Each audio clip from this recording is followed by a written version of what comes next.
Quando o anjo do Senhor apareceu a Gideão, lhe disse: o Senhor é contigo, homem valente. E Gideão lhe respondeu: ai, Senhor meu, se o Senhor é conosco, por que tudo isto nos sobreveio? E que é feito de todas as tuas maravilhas que os nossos pais nos contaram, dizendo: não nos fez o Senhor subir do Egito? Porém agora o Senhor nos desamparou e nos entregou na mão dos midianitas. O Senhor então olhou para ele e disse: vai nessa tua força e livra Israel da mão dos midianitas, não te enviei eu? Respondeu então Gideão: ah, meu Senhor. Sua Bíblia, esse Senhor aí também está com S minúsculo? É porque ali a letra está garrafal, aí vocês não vão saber. Mas numa escrita cursiva, esse Senhor aqui é S minúsculo. Por quê? Porque Gideão está conversando com o anjo do Senhor, que apareceu numa revelação teofânica. O que é uma revelação teofânica, Camila? É quando Deus aparece em forma de gente, forma corpórea, humana. E aí a gente não sabe que é Deus, porque parece qualquer um de nós. Então Gideão pensa que está falando com um homem que está falando das coisas de Deus, mas ele não associa em momento nenhum que seja Deus. E o anjo do Senhor desceu ali debaixo desse carvalho que ficava no quintal do pai dele, que inclusive havia erguido um altar próximo dali a um outro Deus que não ao Deus verdadeiro. E ele está malhando trigo no lagar, porque os midianitas consumiam tudo o que Israel semeava naqueles dias, porque de verdade eles tinham pecado contra o Senhor, e o Senhor entregou ele na mão dos inimigos mesmo, para ver se eles se arrependiam nesse momento de aflição e voltavam seu coração novamente para o Senhor. Então isso não é um castigo alienado, é a misericórdia de Deus em exercício, porque como disse ele a João, o Senhor só repreende aquele a quem ele ama. Às vezes você vê um crente sendo apertado, estreitado, e você pensa: a mão de Deus desamparou ele. Não, meu irmão, quando a mão de Deus desampara, Deus entrega essa pessoa às próprias paixões. Ela não é mais repreendida, ela não é mais disciplinada. Deus não usa mais ninguém para falar com ela. Então você para com esse negócio de dizer: ai, Deus me chama muito a atenção, Deus isso, Deus faz isso porque te ama, porque a quem Deus não ama, Deus não fala mais nada. Quando eu digo não ama, é a quem não se relaciona, porque o amor de Deus está disponível a todos. E aí Gideão pensa que está falando com um homem, porque não tem coroa, não tem asa, não tem... Está me entendendo? Ele pensa que está conversando com um igual, que está falando coisas de Deus para ele. Aí ele vai responder assim: olha, ai, meu Senhor, como que eu livrarei a Israel? O Senhor com S minúsculo, então ele acha que está falando com um homem mais velho do que ele apenas. Ah, meu Senhor, como que eu livrarei Israel? A minha família é a mais pobre em Manassés, e eu sou o menor da casa de meu pai. Tornou-lhe o Senhor, veja que quando a Bíblia diz o Senhor, explicando o que está acontecendo, S é maiúsculo. Tornou o Senhor a dizer-lhe: eu hei de ser contigo, e tu ferirás os midianitas como se fossem um homem só.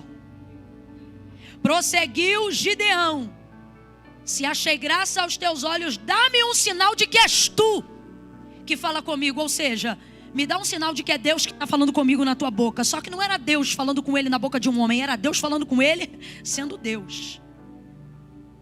E aí ele vai fazer uma prova. Rogo-te, verso 18, que não te apartes daqui, até que eu volte trazendo o meu presente. Rogo-te que daqui não te apartes, até que eu venha a ti e traga o meu presente, e o ponha perante ti. E diz, quem disse aqui, gente? Quem está dizendo? Agora é Deus que vai responder: esperarei até que voltes. Aí Gideão vai correndo para casa, ó. Entrou Gideão, preparou um cabrito e bolos asmos e uma efa de farinha. Pondo a carne num cesto e o caldo numa panela, trouxe tudo até debaixo do carvalho e apresentou ao anjo de Deus. Estendeu o anjo do Senhor a ponta do cajado que estava em sua mão e tocou a carne e os bolos asmos. Então subiu fogo da rocha. Gostou do meu efeito especial?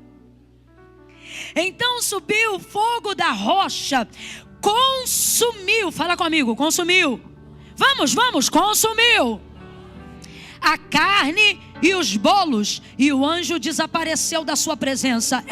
Então, só depois disso, Gideão viu que era o anjo do Senhor e disse: ai de mim! Sabe que expressão é essa? É a expressão que todo hebreu faz quando pensa que vai morrer. Então diga para mim, Gideão está achando o que a essas alturas? Ai de mim, Senhor Deus. Aí o Senhor muda, agora o S é maiúsculo. Ai de mim, Senhor Deus, que vi o anjo do Senhor, S maiúsculo, face a face. Porém o Senhor lhe disse: paz seja contigo, não temas, não morrerás. Eu prometo que eu vou ser sucinta nesse texto, no outro não. Você sabe que eu já prego 1h40, 2 horas. Tô brincando, hoje eu tô comportada, tá? Nada, tu vai ver, eu tô comportada hoje. Eu sinto quando eu tô sob controle. Controle do Espírito Santo. Veja, Gideão pensou que ia morrer. Por que ele pensou que ia morrer? Porque o tempo todo ele estava falando com Deus, mas ele não sabia. Como eu te disse que era teofania, era o anjo do Senhor, ele achava que estava falando com o seu igual. E quando você acha que você está falando com o seu igual, você fala de igual, entendeu? Só que aí depois de um tempo, ele vai perceber. E o que comprova para Gideão que não era homem, mas era Deus falando com ele? De tanto insistir, abre aspas, o homem, porque ele está pensando que é um homem, dando palavra de ânimo, dando palavra de destino para ele. Aí, abre aspas, ele vai se aborrecer da seguinte maneira: eu vou trazer um presente. Esse presente aqui você entendeu, é uma oferta. Eu vou trazer algo para ti. Vou trazer algo para ti. Aí ele vai preparar, irmãos, em tempo de fome, um cabrito. Não se tinha carne à vontade em Israel naqueles dias, porque o texto vai dizer no capítulo 6 que os midianitas subiam a Israel e consumiam tudo que existia na terra como se eles fossem gafanhotos.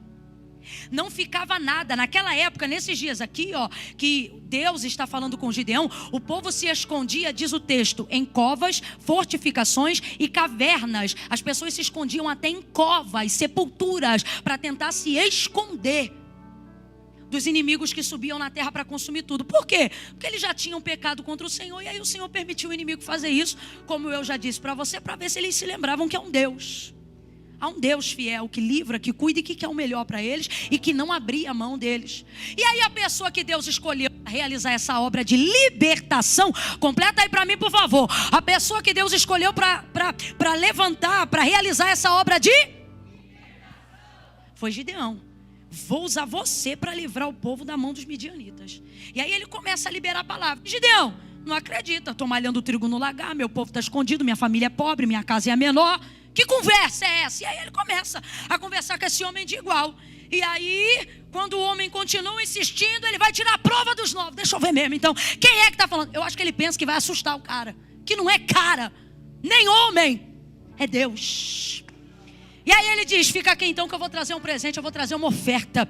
Eu vou consagrar algo. Aí ele vai pegar algo que lhe custa. Por quê? Não tinha carne, não tinha cabrito, não tinha boi, não tinha ovelha. O que tinha estava guardado para um momento de calamidade ainda superior. Tanto é que eles já não consagravam primícias ao Senhor há mais de 7 anos. Quando Deus vai pedir lá na frente o sacrifício, ele diz, me dá o segundo boi do teu pai, a saber, aquele que tem 7 anos. Não coincidentemente, esta crise e esta guerra duravam exatamente 7 anos, ou seja, desde que eles pararam de entregar. A crise se estabeleceu sobre todas essas famílias. Aí agora traz ele lá, prepara um cabrito, prepara bolo, tudo que em tese não teria condições de oferecer, porque essa oferta é de sacrifício. Aí ele coloca em cima da pedra onde próximo o anjo apareceu, debaixo do carvalho de Ofra. Coloca o cabrito, coloca os pães. Aí olha o susto que ele vai tomar. Esse homem que traz na mão um cajado, chega próximo da oferta com o cajado e toca com o cajado na oferta, em cima da carne. Quando ele toca, meu irmão, um fogo sai de dentro da rocha. Poxa, gente, dá uma moral aí no meu efeito especial. O fogo sai e consome a oferta, não sobra nada. Fala assim comigo para você nunca mais esquecer. Consumiu tudo. O que isso significa? Que Deus recebeu. Ele consumiu tudo, absolutamente.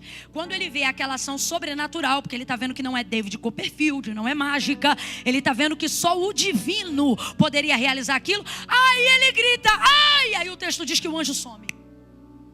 Irmão, pensa no teu desespero. Tu está num dia normal lá lavando teu carro, aí aparece um homem. Não, se coloca no lugar desse homem aqui. Tu tá lá, tipo, sei lá, lavando o carro, fazendo uma comida. Daqui a pouco aparece alguém e diz assim, varoa, Deus é contigo. Aí você diz, Deus é comigo, não deixa eu trabalhar não para tu ver o que me acontece no final do mês. Sabe assim? Tu tá ali, tipo, lavando o carro, ou sei lá, no aplicativo. Daqui a pouco entra alguém no banco de trás e diz, ei homem, vou te surpreender, tu vai vencer uma guerra. E tu diz, guerra. É o que está acontecendo com ele. Aí você duvida. Vou entrar aqui no exemplo do aplicativo. Tu duvida. O cara vai falando contigo numa viagem de mais de 20 minutos, falando um monte de coisa e você achando que é um maluco que entrou no carro. Nessa hora tu já está se perguntando se ele vai dar conta de pagar no dinheiro ou se ele vai sair com o carro em movimento. Aqui em São Paulo fizeram isso esses dias, eu vi na internet. De repente, ele não abre a porta do carro e nem acontece nada de errado.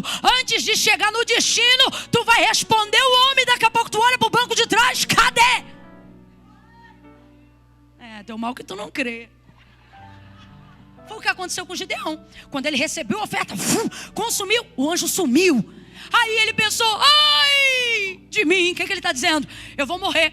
Todo homem que se aproxima muito da glória de Deus, ele acha que vai morrer. Lembra de Isaías? No ano em que morreu o rei Uzias, eu, Isaías, vi o Senhor assentado sobre um alto e sublime trono. A visão era gloriosa, era ou não era, gente? Era ou não era? Os umbrais das portas se moviam com a voz do que clamava. Eles diziam, santo, santo, santo, santo é o Senhor dos exércitos, e toda a terra está cheia da sua glória. O manto era tão grande que ele não sabia onde começava nem onde terminava. Uma nuvem tomava conta do lugar. Ele via as asas e serafins que voavam. Era maravilhoso. Só que aí quando ele viu isso tudo, o que ele gritou? Glória a Deus? Ele gritou aleluia? Quando você está muito perto da glória, você não grita glória, você grita ai. Todos os homens que se aproximam demais da revelação de Deus sentem que vão morrer. Porque ao contrário dos arrogantes, que dizem que estão perto de Deus, mas são cada vez mais arrogantes na sua espiritualidade, os homens que verdadeiramente se aproximam de Deus veem o quão pecador são diante da glória dele. Então todo homem que se aproxima muito da glória de Deus pensa que vai morrer. Ele também não disse glória nem aleluia, ele disse ai! Pensou que ia morrer. Só que se o anjo desapareceu, por que o verso seguinte diz assim: e o Senhor lhe disse, não temas, fique em paz, pois não morrerás. A presença física saiu, mas a voz continuou a falar com ele. E essa voz está aqui falando conosco pelo poder da sua palavra. Você pode fazer comigo, pode fazer com a palavra que eu estou pregando, desdenhar e achar que tudo isso faz parte de uma liturgia para arrancar de você alguma coisa. E você não me engana não, irmão. Daqui de cima Deus me dá discernimento de cada um. Isso é um pensamento que você pode ter, mas eu creio que ainda antes do culto acabar, você não vai dizer glória, você vai sair daqui dizendo ai! Por que eu não acreditei? Porque não é sobre nós que falamos, mas é Ele através de nós dizendo quem Ele é e o que Ele faz. Por que eu estou dizendo isto antes de ofertarmos? Porque eu quero que você entenda uma coisa. Quem inventou que culto é lugar de receber foi a cultura ocidental. A cultura oriental, que foi mais aproximada da liturgia devocional, sempre aprendeu que culto não é lugar de receber, é lugar de entregar. E como é que eles tiravam prova para saber? Como é que eles tiravam prova para saber que era Deus que estava falando com eles. Não era como nós fazemos. Vamos falar rasgado? Como é que nós fazemos? Se o Senhor é comigo, abre tal porta. Estou mentindo, gente? Vamos falar a verdade, vamos jogar limpo nessa noite? Se o Senhor é comigo, faz tal coisa assim, assim acontecer. É assim ou não é? Mas naquela época não era assim não. Sabe como é que o povo provava se era Deus? Se o Senhor é Deus que está falando comigo, deixa eu ver se tu aceita receber o que eu vou te dar. Por quê, Camila? Isso não faz sentido. Você vai entender agora. Sabe por que faz sentido? Porque a Bíblia diz acerca de uma característica de Deus. De Deus é o dar. Completa para mim para eu ter certeza que você ainda está me ouvindo. De Deus é o... O que isso significa? A graça comum revelada aos homens. Deus não deu só a 1, 2, 3 ou 4. A característica do Deus que dá, ela é comum a todos os homens. Oxigênio agora. Só os justos respiram ou os ímpios também estão respirando? Os ímpios também estão respirando. Dinheiro. Só os que servem a Deus têm ou os que não servem têm também? Família feliz, família feliz. Só o crente tem família feliz? Ou quem não é crente tem família feliz também? Você para de ficar nessa bolha, hein? Tem gente que não é crente e tem caráter. Tem gente que não é crente e é feliz. Graça comum revelada a todos os homens. O sol que aquece a casa do justo também brilha na casa do ímpio? Sim ou não? Porque de Deus é o dar. E Deus amou o mundo de tal maneira que deu o seu Filho unigênito para que todo aquele que nele crê não pereça, mas tenha vida. Ele disse que deu só por aqueles que creem nele. E o Filho foi dado só por aqueles que vão à igreja? Não, e Deus amou o... Bora, abre a boca. Deus amou o mundo. Porque de Deus é o... Vou falar bem rasgado que é para a gente ganhar tempo e você entender. Dá. Deus dá para qualquer um. Então isso não prova que Deus me aprova quando eu recebo alguma coisa. Estão acompanhando? Quando é que fica comprovado que eu sou de Deus um escolhido? Quando Ele aceita receber o que eu ofereço. Por quê? Porque Deus dá a qualquer um. Mas receber só de quem Ele escolhe. Só de quem Ele chama. Só de quem Ele levanta. Por isso o povo tirava a prova de se era Deus falando com eles. Não pedindo para receber, mas vendo se Ele aceitaria a entrega. Por isso Gideão disse, fica aqui então, que eu vou te trazer um presente. Como quem diz assim, vamos ver se você recebe. Porque só Deus pode receber o que eu digo que é para Ele. Quando ele viu o fogo consumindo a oferta, aí, meu irmão, aí, ó, perna batendo na outra. É Deus, eu não sabia. Então eu quero deixar essa oportunidade aqui. Eu vou fazer a minha entrega e eu te confesso que enquanto Deus falava isso comigo, aí meu problema já não era mais ofertar. Sabe qual era o meu problema? Eu fiquei ali uma boa parte do último louvor dizendo assim, poxa Deus, aceita a minha entrega, por favor. Porque eu comecei a ver como a gente é limitado na entrega. João capítulo de número 4, a samaritana viu Jesus chegar no poço, olhar para ela e dizer assim, ó, dá-me de beber. Ela disse, como sendo tu judeu, pede de beber a mim. Ela só ficou assim porque ele chegou pedindo. Porque se ele chegasse dando, ela tinha recebido. Eu já preguei isso aqui no ano passado. Não vem com essa que ela tinha 5, já teve 5 maridos. E o 6º não era dela. Estava beijando na boca de um cara que não era dela. E aí agora ela tem padrão de moralidade. Para poder dizer que, ai, como sendo tu judeu. Que tu judeu, mulher? Tu tá... Ah, não me irrita. Mas não é. Vamos falar real? É porque ele chegou pedindo. E a gente só quer se relacionar com o Jesus que dá. O culto acaba para você porque você não se conforma que Deus peça. Só que aí é que tá. Eu vou te dizer, Deus não pede. O que Ele nos dá é a oportunidade de saber quem Ele usa.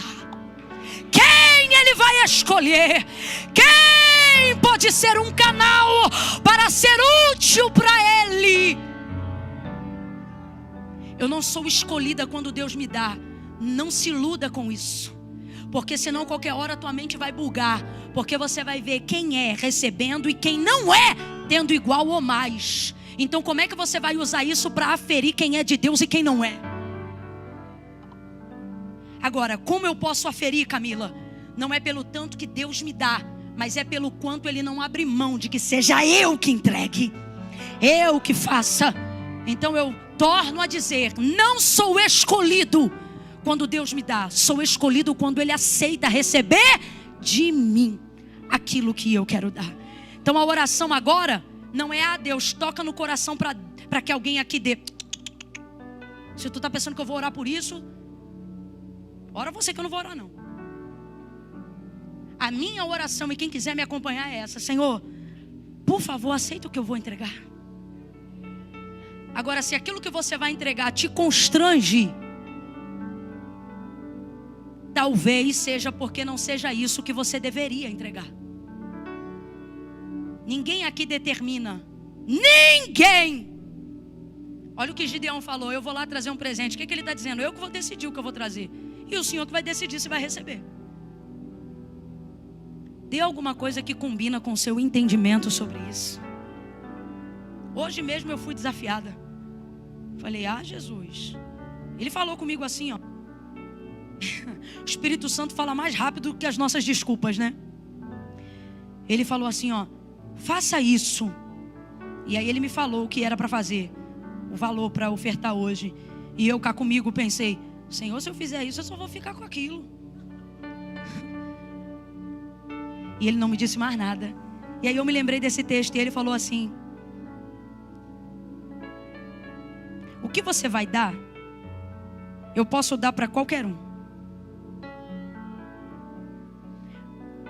mas aceitar receber de você, aí só eu posso fazer isso.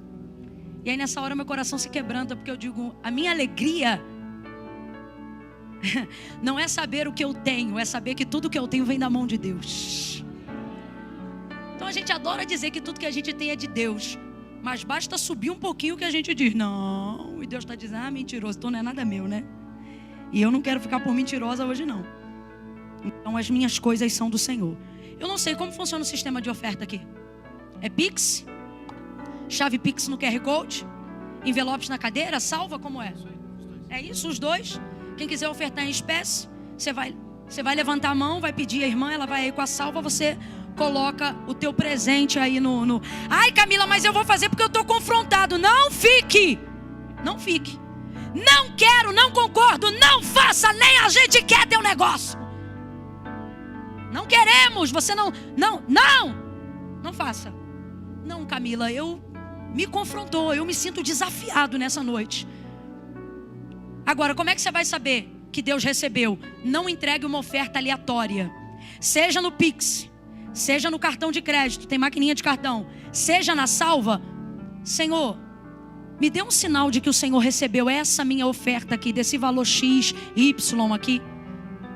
Peça isso humildemente. Peça isso relacionado a algo que só Deus possa fazer. Senhor, eu estou com uma situação assim, eu queria lhe ofertar e pedir esse sinal aqui como resposta, não de que o Senhor tem que fazer, mas para eu saber se o Senhor ainda aceita receber de mim quando sou eu que dou. Eu vou fazer o meu aqui no QR Code, você vai ter sua chance aí, e eu vou pedir, Gabriel, uma música que me confronta muito. Deve ter uns 3 meses que eu estou ouvindo ela direto, 4. E ela fala nada mais, nada além. Ela fala o quanto eu lamento, sabe? Como essa parte do lamento é o que mesmo? Por viver indiferente. Essa segunda. Lamento por não cantar de coração. Leva-me ao primeiro amor. Abro meu coração a ti. Prepara aí, adora, amigo, e vamos ofertar ao Senhor.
fazemos para ti. Como disse o apóstolo Paulo aos Colossenses, como que aos homens, mas não aos homens, porque a Cristo o Senhor, a este servi. Aonde houve alguém aqui, Senhor, que foi encorajado pela palavra, que creu, abençoa a semeadura. Peço ao Senhor que aquele que te ofertou lágrimas por não ter um valor para te entregar, recebe de igual forma. Aquele, Senhor, que queria ter algo, mas só tinha um glória, um aleluia, eu sei que tu recebeste de igual forma. Aquele que se sacrificou, Senhor, que haja resposta. E que como Gideão ficou surpreso e entendeu que era o Senhor mesmo, que esta pessoa também veja que era o Senhor mesmo. Responda a ele, responda a ela, por favor. Essa é a nossa oração em nome de Jesus. Quantos concordam dizendo amém? Amém. Deus te abençoe. Deus abençoe sua semeadura. Mateus capítulo 21. Vamos ao texto. Mais uma porção da palavra. Evangelho de Jesus segundo escreveu Mateus, capítulo de número 21.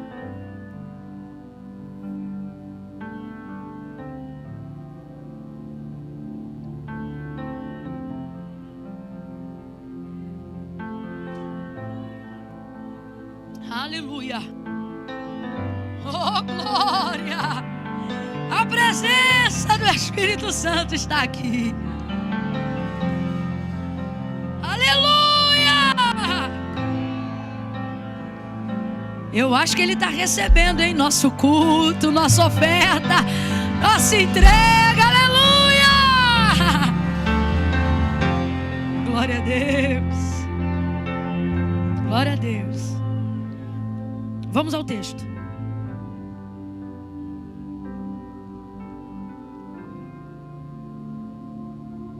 Versículo 18, 19 e 20.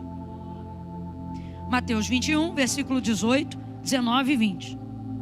Quem achou, diga amém. Quem trouxe Bíblia, diga glória. Isso. Quem não trouxe, não diga nada. Diz assim, ó. De manhã ao voltar para a cidade teve fome. De manhã ao voltar para a cidade teve... Isso, aqui é Jesus, tá, gente? É Jesus aqui, ó. De manhã, ao voltar para a cidade, teve fome. Avistando uma figueira à beira do caminho, dirigiu-se a ela, mas não achou nela senão folhas. E disse-lhe: nunca mais nasça fruto de ti. E a figueira secou-se imediatamente. Quando os discípulos viram isto, perguntaram espantados: como secou-se imediatamente a figueira? Somente até aqui. Diga amém por essa palavra. Agora diga: Deus me livre. Deus nos livre de tamanha desgraça, irmãos.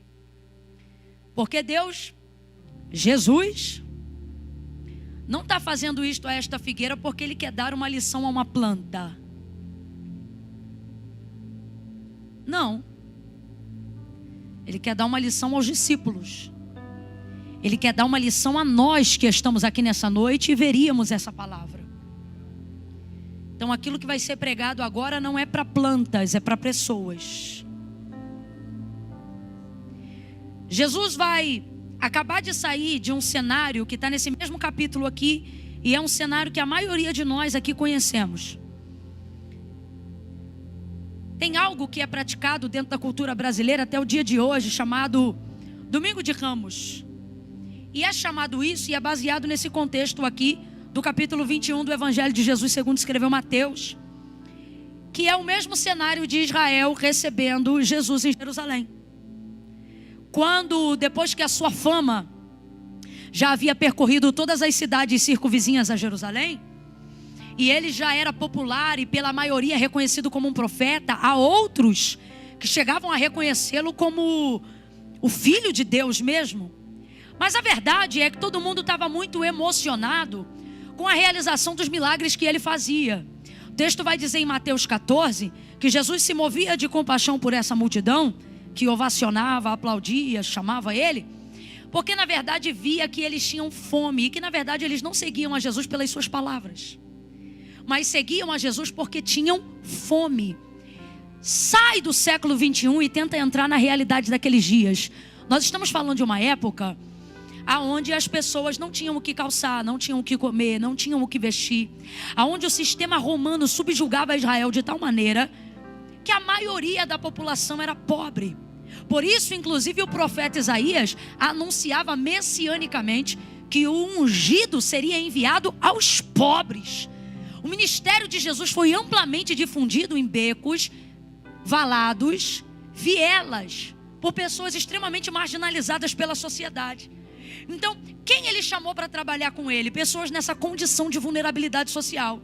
Tanto é que no sistema de mentoria de Jesus no discipulado, o que Jesus fazia com seus discípulos? Olha, eu não quero vocês andando ansiosos por essas coisas. Que coisas? Pelo que comeremos, pelo que beberemos, pelo que vestiremos. Ou seja, no fundo, até os discípulos quando andavam com Jesus, andavam com ele na esperança de serem abastecidos nas suas necessidades físicas. Tanto é que nesse mesmo texto Jesus vai dizer: olhem para os lírios do campo, nem Salomão se vestia como um deles. As aves do céu não trabalham como vocês e delas o Senhor também cuida. Não seria porventura a vossa vida mais importante do que a relva, que hoje é e amanhã não é? Não seria porventura a vossa vida mais importante do que os pássaros?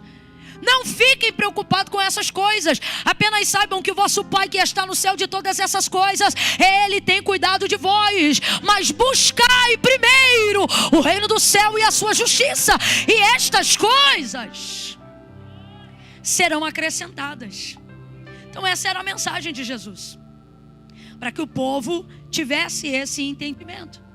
Muitos, na verdade, não o seguiam porque acreditavam que ele realmente era o Filho de Deus, mas porque ele era um profeta, porque ele era um provedor.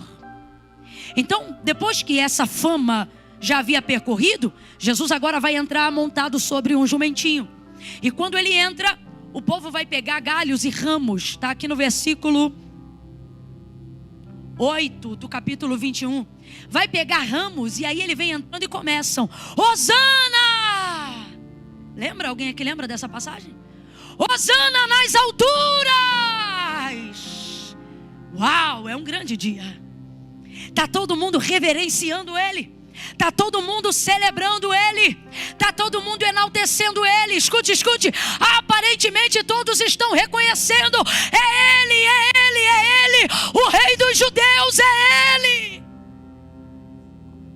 Só que o texto vai dizer que todos estão alegres celebrando, mas Jesus triste.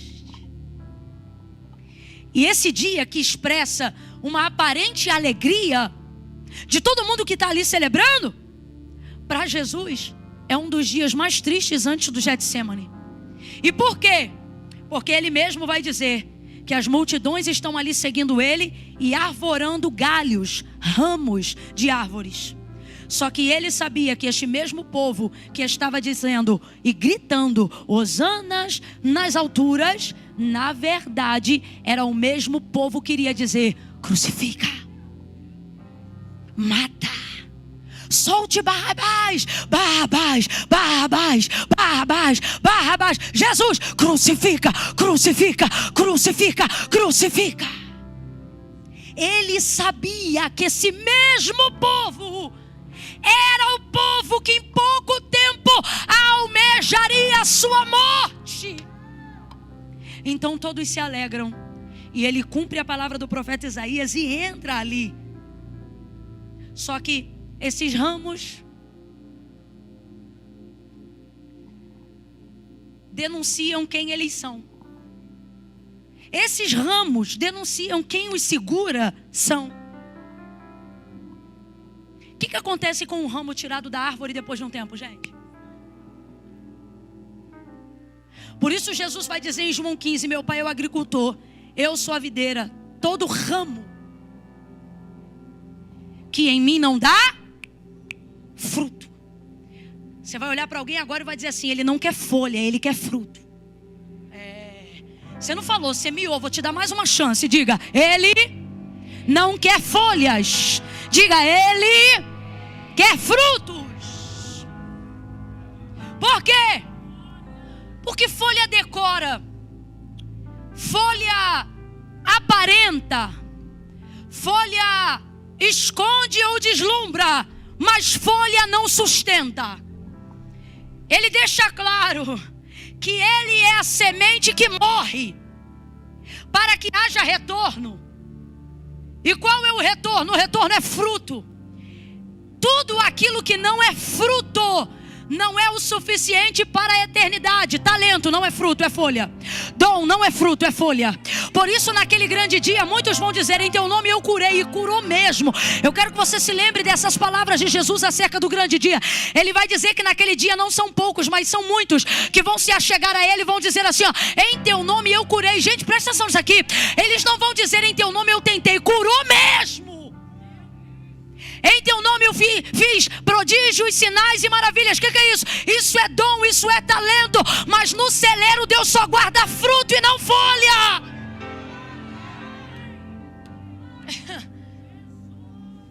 Ainda que eu tivesse visão, revelação, dom de profecia, ainda que eu falasse a língua dos homens e a língua dos anjos, se eu não tiver amor, por quê? Porque amor não é folha, amor não é dom, amor não é talento, amor é fruto. O que é que ele está dizendo? Eu não quero a capacidade que você tem de ser performático, eu quero saber o que você produz quando ninguém está olhando. O que cresce em você além do que você aparenta? Eu já volto para Mateus 21, mas só para você entender, em João 15, nesse mesmo episódio dos ramos, a videira é Jesus, o agricultor é Deus, porque ele diz assim, ó: meu pai é o agricultor, eu sou a videira, vocês são as varas. Aí ele vai falar sobre 2 tipos de vara na mesma videira, só para eu ter certeza que você não está só me olhando, mas está me ouvindo. Quem é o agricultor? Quem é a videira? Quem são os ramos? Isso. Aí tem 2 tipos de ramo na mesma videira. Quantas videiras tem? Oi? Gente, videira. A videira. Meu Deus, se a videira é Jesus e você me diz que tem mais de uma videira, eu caio durinho aqui agora. Você não mexe comigo não. Quantas videiras tem? Isso, quem é a videira? Agora, ramos, 2 tipos. Quantos tipos? Todos eles estão na mesma. E quem cuida da videira? Que é quem? Pronto, perfeito. A gente vai se dar muito bem. Então, o agricultor cuida da videira. E a videira tem 2 tipos de ramos.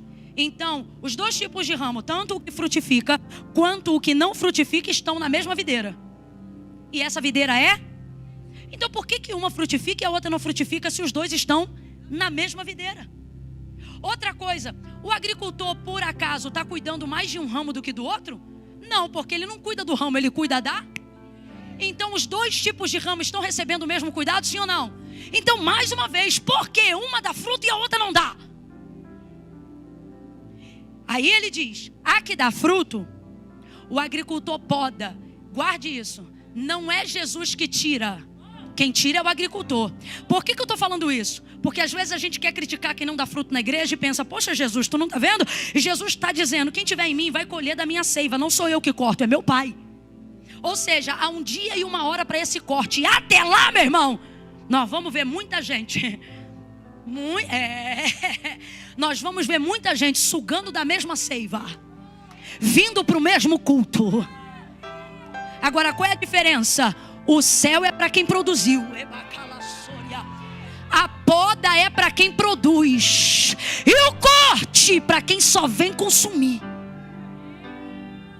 E não Camila, você está dizendo que eu não posso vir no culto, meu irmão? Pode, venha. eu vinha direto e não fazia aliança com Deus. Era um pé no mundo e um pé na igreja. Mas um dia eu entendi que ou eu aguentava a poda, ou eu seria cortada no grande dia. Por quê? Porque o que determina a sua entrada no céu não é a folha, nem é o ambiente. É a capacidade que você tem de produzir em cima do que você consome. Um ramo dá fruto e o outro não dá fruto. Como se os dois estão na mesma videira. E aí Jesus vai dizer assim: olha, se vós estiverdes em mim, ora, mas os dois estão, o que dá e o que não dá. Então isso não é determinante. Estar nele não é o que determina. Quem dá fruto está nele? Sim ou não? São duas varas, vamos embora. Quem não dá fruto também está nele? Frequenta o culto, vem para a igreja, canta o hino, vai vir até o ofertor. Só que não é isso que determina. Essa parte não determina, porque ele diz assim, ó: se vós estiverdes em mim, então as duas estão. Só que aí agora vem aonde determina: e as minhas palavras permanecerem em vós. Então o que ele está dizendo? Você se identifica comigo de várias maneiras, mas eu só me identifico com você de uma maneira. Então assim, você vai estar em mim de diversas formas, mas eu só vou estar em você de uma única forma. Qual? Se a minha palavra estiver em você. Vou falar mais rasgado, você vai entender, porque tem gente que está entendendo, tem gente que não está entendendo. Camila, dá para falar mais devagar? Não! Acelera teu raciocínio. Os dois estão, uma dá, outra não dá. Se os dois estão, por que uma dá e outra não dá? Porque não é sobre estar nele que determina se eu vou produzir. Aí ele vai dizer assim: estai, pois, em mim, e as minhas palavras em vocês. Pedireis o que quiserdes, e será feito. Ora, assim como a vara de si mesmo não pode produzir, sem mim, nada. Aqui está a determinação de por que uma vara produz e a outra não produz. Por que, Camila, se as duas estão nele? Porque eu estou nele, mas isso não me faz produzir. O que me faz produzir é quando ele... De que maneira eu estou nele? Por favor, me ouça. De que maneira eu estou nele? Se eu estou no culto, eu estou nele. Se eu estou dando glória a Deus, eu estou nele. Se eu oferto, eu estou nele. Se quando canto um hino eu sinto a presença, irmãos, isso significa sim que eu estou nele. Não é porque uma pessoa não é batizada e toma santa ceia, ou não está atrelada ao rol de membros de uma igreja, que ela não sente Deus. Eu me lembro que sábado eu estava no baile e domingo eu ia para a igreja e ninguém me impedia de sentir Deus no domingo. Eu chorava, eu cantava, eu tremia, eu tinha temor na presença de Deus. Mas gerava fruto? Não, não gerava. Por quê? Porque era eu nele, ele em mim. Eu não deixava, porque eu ia ter que parar de ir para o baile.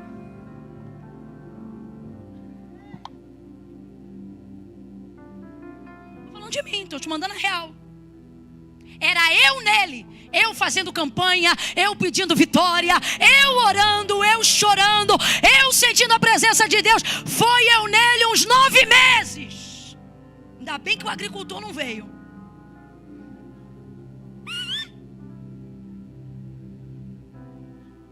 Aí um dia eu entendi isso. Jesus disse: ora, sem mim nada podeis fazer. Porque eu dizia sempre assim, ó, para Deus nos cultos de domingo. Eu dizia assim na hora do convite para quem queria ele em si. Aí eu dizia assim: não, quando eu largar lá eu venho aqui. Quando eu largar lá eu venho aqui. Quando eu largar lá, semana que vem eu não posso largar, porque o MC fulano vai estar lá. Não, essa semana não dá para largar. Daqui 2 semanas também não dá, é carnaval, o trio. Ixi, já comprei, vamos eu mais 14. Era sempre eu nele. Na hora que o pastor dizia: quem quer ele em você? Eu dizia: não posso. Porque não cabe pecado e ele em mim. Não cabe sem vergonhice e ele em mim. Até cabe eu como estou nele. Mas eu como estou e ele em mim? Não. Então era eu nele e ele em mim não. Acabou o culto, acabou ele. Saí do ambiente espiritual, saía ele. Porque era só eu nele. Quando era ele em mim, não estou pronta não. Mas aí um dia eu entendi. E aí não foi mais só eu nele. Aí não era mais eu me ver nele. Era querer que ele se visse em mim. E de que maneira isso acontece? Somente pela palavra. Por isso ele diz: se vocês permanecerem na minha palavra e a minha palavra permanecerem, aí vocês pedirão o que vocês quiserem. Ele diz: esse vai dar muito fruto. E aquele que dá fruto eu podo. Para quê? Para dar mais fruto. E o que não der fruto, eu corto. Eu corto. Para de gerar, de usar a sua energia para saber quem não está produzindo.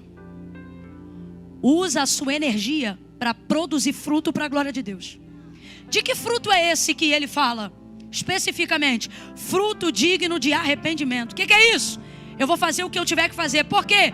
Porque não está bastando mais só eu nele. Eu também quero ele em mim.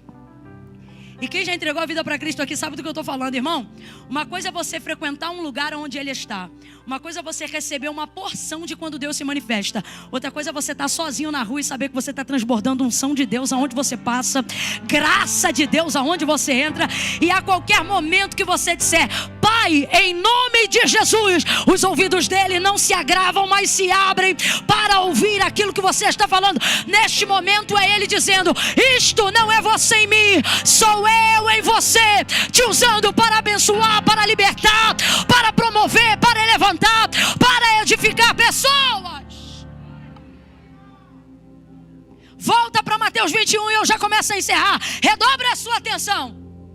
Quando Jesus entra em Jerusalém e o povo vai sacudindo aqueles ramos, estas pessoas são como os ramos que elas trazem, folhas. Não tem. Não tem. Parece que nunca fez um jogral. Não tem frutos.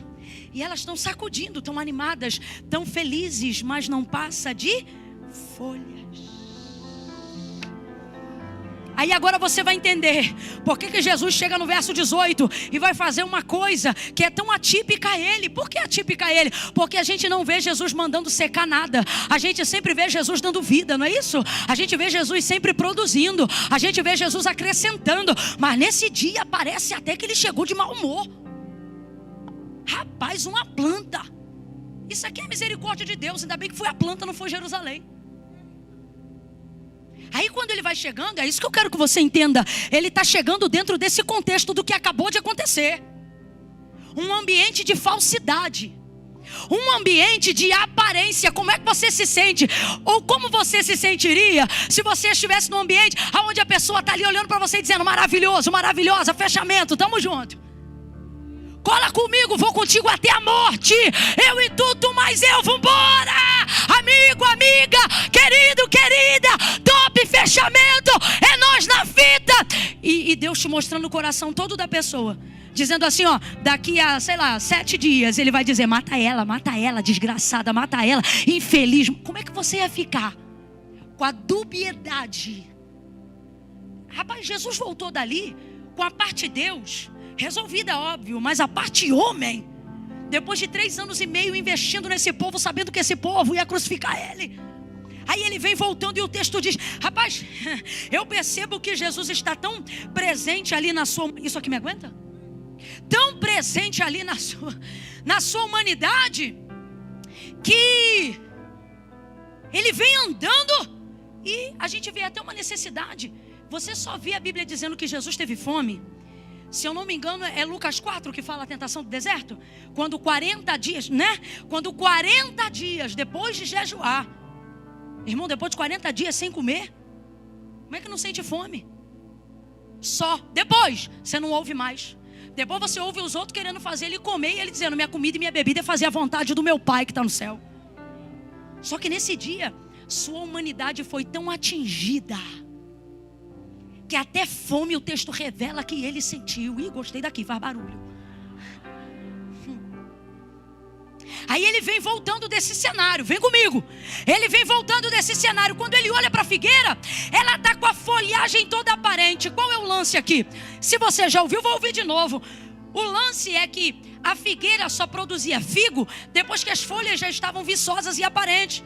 Então, esse é um movimento natural biologia não, como é que chama? Botânica, né? Da botânica. Quando ela já está com as folhas todas aparentes, é porque os frutos já estão contidos nela. Então ele vai a ela achando que vai encontrar nela fruto. Só que quando ele chega lá, vamos lá, só tinha folhas.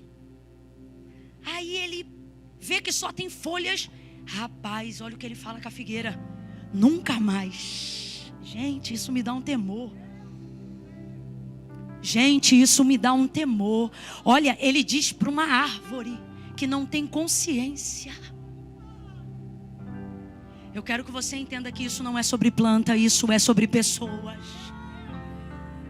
Porque haveria mais rigor para uma planta do que para pessoas que pensam, que raciocinam, que têm poder de decisão e escolha. Gente, isso não é brincadeira. Benditos aqueles que vieram aqui nessa noite em nome do Senhor. Por quê? Porque Deus está nos despertando. Eu sei que essa palavra dá temor, só que isso é o amor de Deus dizendo: você não foi chamado para ser folha, você não foi chamado para ser seca, você não foi chamado para ser seco, você foi chamado para produzir. E eu estou te despertando, diz o Senhor, nesta noite, porque eu não quero que você ouça um nunca mais para a morte. Eu quero que você ouça um para sempre, para a vida eterna. Ele vai olhar para aquela figueira e ele vai dizer: nunca mais nasça fruto de ti. Rapaz, a árvore secou na hora. Diga comigo, na hora. Os discípulos ficaram chocados. Eles ficaram assustados. Eles se perguntaram uns aos outros: como que secou imediatamente? A palavra dele na hora secou. Por que ela secou? Porque ela só tinha? Eu preciso deixar isso bem claro aqui nessa noite. Não há problemas se você ainda não tiver gerado os frutos. Mas se estiver esforçando-se para produzir, vai chegar a hora. O problema desse contexto aqui, por favor, redobra a atenção, redobra. Não é não ter frutos, é viver como se...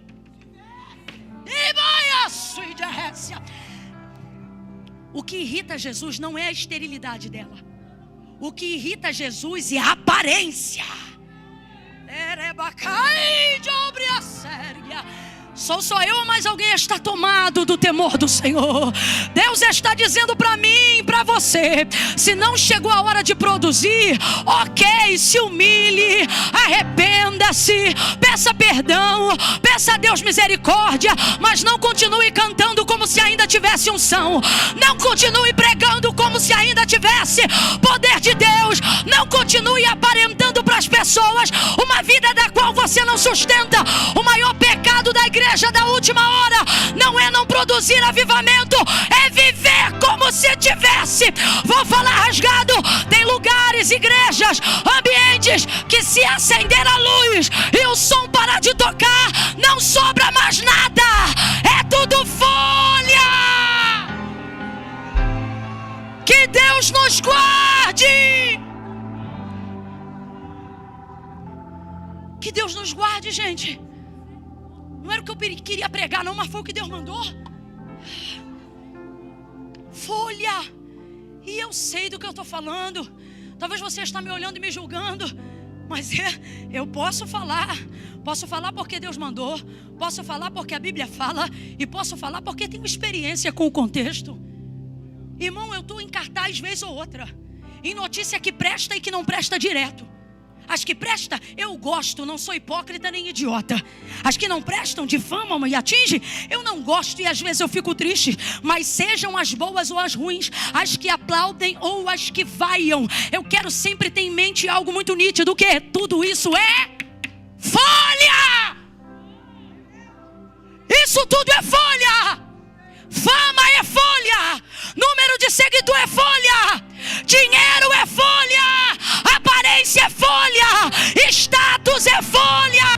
Mídia é folha. Voz bonita é folha.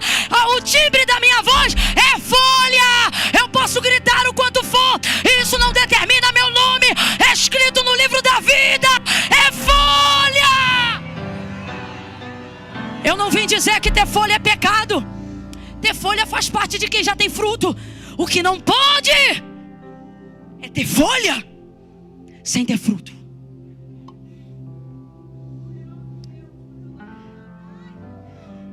Me ajude a pregar em nome de Jesus. Segura a mão do vizinho. Ah, Camila, eu tô sem graça. Vamos embora ser fruto, vamos gerar. Pega a mão de alguém aí, não pede licença não. Pega a mão de alguém aí agora e diga para essa pessoa: primeiro fruto. Fala, primeiro fruto. Isso, olha para aqui, volta para cá. Não se esforce em produzir folha. Por quê? Porque folha é consequência de quem já deu fruto e não ao contrário. Eu não estou dizendo que seguidor é pecado, não estou dizendo que mídia é pecado, não estou dizendo que dinheiro é pecado. Não! Se isso for consequência de uma vida que está produzindo, está falando porque está produzindo, está correndo porque está produzindo, está perseguindo porque está produzindo, se está tendo é porque está produzindo, está trabalhando, está produzindo. Agora, se isso é apenas o resultado de alguém que quer esconder o que não tem,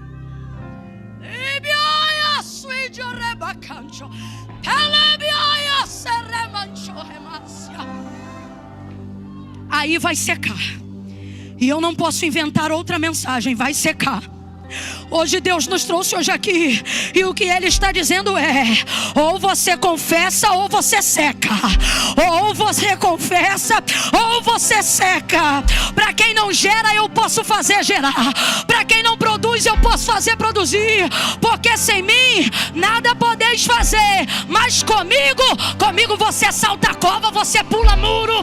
Comigo você prospera. Comigo você cresce. O problema não é não ter. O problema é continuar andando como se tivesse. O problema é continuar subindo o altar como se tivesse. O problema é continuar repreendendo as pessoas como se tivesse. Esse é o problema. Feche os seus olhos, curva a sua cabeça. Eu vou te dar alguns segundos. A oração de quem tem temor deve ser essa: Senhor, passe em revista a minha figueira nessa noite. Porque aonde tiver vida de aparência, eu sei que Tu me trouxeste nesta noite para eu rever meus conceitos, para eu rever minha vida devocional, para eu me lembrar que vida pública é folha, mas vida de oração no quarto é fruto. E eu não quero ter mais folha do que fruto. Ore, ore, ore, peça a Deus misericórdia, peça a Deus perdão. Fale para Ele a verdade, fale para Ele a verdade, conta a verdade.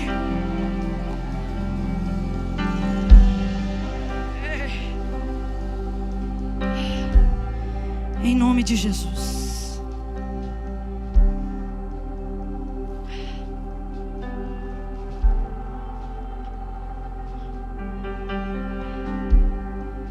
Jesus tem misericórdia. Jesus tem misericórdia. Jesus, não podemos, Senhor, não podemos, não queremos assim. Não, queremos a Tua palavra, queremos a Tua verdade, queremos produzir para a Tua glória. Ai, que temor. Me livra, me guarda. Vamos, ore essa oração: Senhor, me livra, me guarda de mim mesmo e de viver uma vida de aparência. Me guarda, Senhor, de ter foto bonita na rede social e uma realidade espiritual distorcida da verdade. Me livra de ser um sofisma, me livra de ser uma confusão, me livra de ser um antagonismo no Teu reino. Me livra de querer agradar mais aos homens do que o Senhor. Me livra, por amor do Teu nome, me livra. Tem misericórdia. Poda, aperta, estreita, repreende, corrige, disciplina, mas não deixa eu ser queimado no fogo.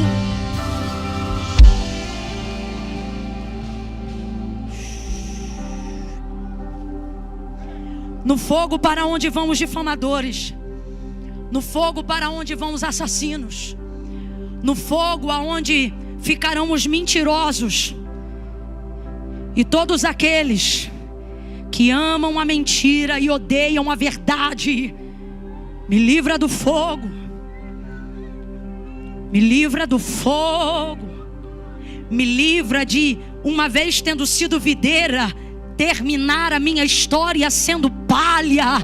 Me livra do fogo.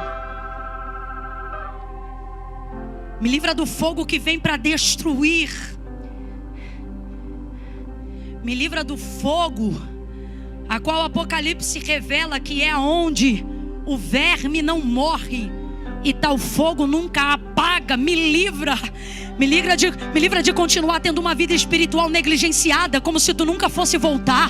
Me livra como se a tua vinda fosse algo que só fosse acontecer daqui a muitos anos e eu não precisasse me preocupar. Me livra de ser seco, de ser estéril espiritualmente. Me livra de só te buscar para ter vitória, de só vir à igreja para ter porta aberta. Me livra de ter um relacionamento baseado contigo só no consumo e não no amor. Me livra de só consumir e não produzir nada para a tua glória. Me livra nesta noite. Me livra. Me livra porque meu coração já endureceu. Me livra porque da promessa alguém já se esqueceu. Me livra. Me livra. Melhor é a poda do que a morte. Melhor é o confronto do que a rejeição. Apartai de mim, malditos, porque eu nunca vos conheci. Me livra. Me livra de frequentar os cultos de domingos e conhecer a igreja, mas não conhecer o céu. Me livra. Me livra de ganhar multidões para Jesus e perder a própria alma. Me livra. Como disse o apóstolo Paulo, para que ganhando a muitos não me perca a mim. Me livra. Me livra de ser alguém que fala de ti, mas não fala contigo. Me livra de ser alguém que gosta de ouvir quando os outros falam, mas alguém que não fala contigo. Me livra de ser alguém que passa o dia sem falar contigo. Me livra. Me livra de secar. Me livra. Me livra de cauterizar. Me livra. Me livra. Me livra.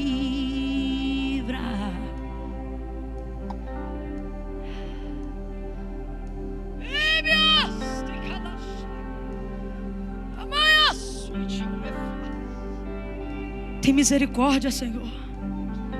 Perdoa os nossos pecados nessa noite. Aonde houver alguém aqui, Senhor, com o coração arrependido, se sentindo tocado pela Tua palavra, que é a verdade, livra, desperta e ensina-nos a não mais nos iludirmos com aparência, com status, com expectativas humanas, em nome de Jesus. Levante a sua cabeça, levante sua cabeça. Por favor, me ajude, levante sua cabeça.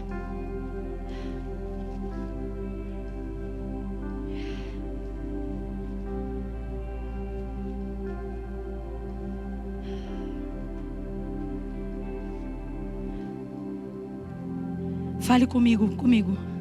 Diga assim: não quero folhas, quero frutos. Isso.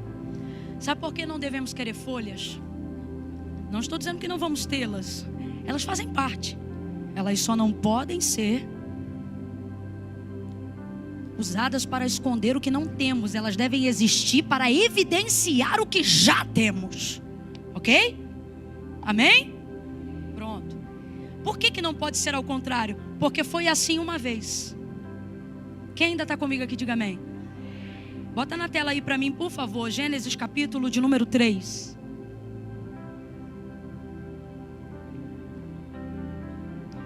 Lembra daquela árvore a qual o Senhor disse que não comesse do fruto que havia nela? Lembra lá no início, gente? Pronto, Adão e Eva, né? Aí eles comeram porque a serpente astuta conduziu. Eva comeu, ofereceu a Adão, ele aceitou. Todos pecaram e por isso fomos destituídos da glória de Deus. Foi assim que o pecado entrou no mundo.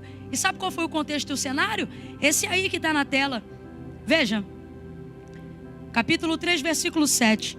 Então foram abertos os olhos de ambos e conheceram que estavam e cozeram, pois. O que eles cozeram, gente? Me ajuda na leitura aí, por favor, com alta voz. O que eles cozeram? Folhas de quê, minha gente? Cozeram para si folhas de figueira e cingiram-se. Em outras versões vai dizer, eu gosto dessa versão aí porque olha como ela diz. E fizeram para si aventais. O que é avental? Quem aqui já é aquilo que só protege uma parte? Não é? Avental é isso. Você bota um avental para lavar a louça. E ele te impede de molhar ou sujar a frente. Mas ele te veste, atrás está descoberto. Certa feita eu fui fazer uma cirurgia de emergência para remoção do apêndice. E graças a Deus na minha cidade eu sou um pouco conhecida por alguns amigos e irmãos. E aí quando eu entrei no hospital, me puseram aquele avental de hospital. Porque aquilo não é roupa, aquilo é avental.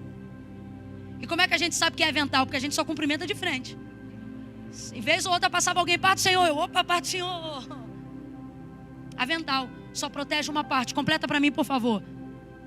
Avental só protege uma? Só protege uma? Porque é o recurso que o homem usa para tentar esconder o que fez. Agora, o que foi utilizado para que na cabeça deles eles tentassem minimizar o tamanho do erro? Cozeram, pois, para si folhas de... Não esquece isso não, porque não é coincidência não. Aí você entende por que Jesus olha para aquela videira e diz, seca-se. Porque para você aquela figueira é nova, mas para ele... De novo, folhas. Quando ele vê, ele manda ela secar. Aí aqui a gente vê, o que eles fizeram? Pegaram as folhas, cozeram e fizeram, pois, para si aventais. Aí vem Deus chegando no jardim. Adão! Onde estás, Adão? Gente, fala para mim. Deus sabia ou não sabia onde Adão estava? Óbvio, só que está dando para ele uma oportunidade dele confessar, para ele alcançar arrependimento, libertação, perdão.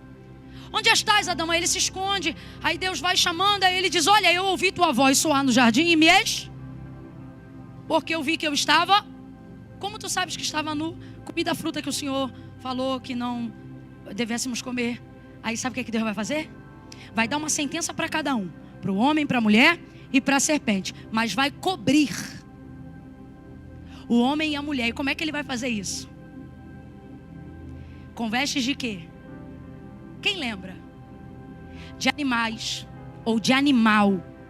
Por isso a palavra de Deus garante, o cordeiro já estava preparado. Quando? Depois do pecado? Antes da fundação do mundo. Você sabe o que Deus fez? Tirou a folha de figueira, irmã. Tira esse avental aí. Sacrificou. Ele sacrificou. Para você é só um animal, mas isso já era o apontamento do sacrifício do sangue que redimiria a nossa culpa. Ele tira a folha, ele derrama sangue. Quem já foi coberto pelo sangue está entendendo. Quem já foi coberto da vergonha, levanta da cadeira e começa a adorar o Cordeiro que tira o pecado do mundo. Ele tira